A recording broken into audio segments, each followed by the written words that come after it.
macluumaadyo kala duwan oo dhawaan warbaahinta gudaha waddanka Turkiga ay heshay ayaa muujinayay in hay'adaha ammaanka dalka gaar ahaan kuwa sirdoonka ay indhaweydba ku howlanaayeen baaritaano dheeraad ah oo ku saabsan dhaqdhaqaaqa gudaha ay ka wadaan sirdoonada shisheeye iyada oo Turkiga si gaar ah isha ugu haysa dhaqdhaqaaqa sirdoonka Greega. haatan waxaa soo baxay in hay'adaha waddanka sirdoonka ee Turkiga ay gacanta ku dhigeen macluumaadyo iyo shakhsiyaad halis ah oo ka soo jeeda waddanka Greega.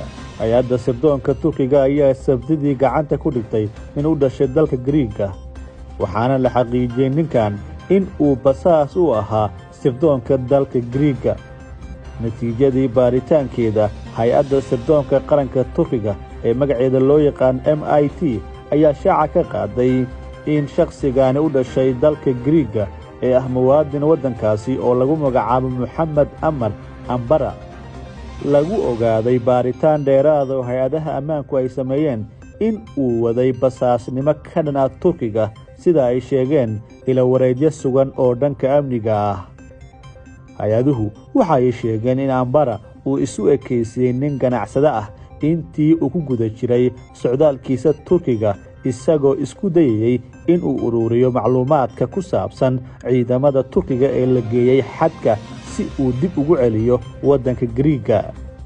waxaa kale uu cilmi baaris ku sameynayay dadka Suuriyaanka ah ee ku sugan Turkiga iyo sidoo kale ganacsato degtay Greega oo taageera ururka argagixisada ah ee Fethullah Gulen ee FETÖ. kooxda la shaqaysa Fethullah ayaa soo abaabushay afgembigii looga adkaaday ee dhacay 15 Julaay 2016 kaasi oo la fashiliyay.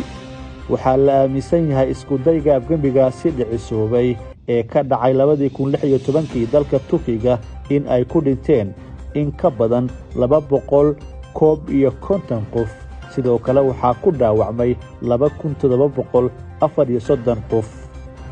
intaa wixii ka dambeeyay hay'adaha amniga gaar ahaan kuwa sirdoonka qaranka Turkiga ayaa ku howlanaa baaritaano iyo macluumaadyo culus oo ku saabsan helitaanka xogo sugan.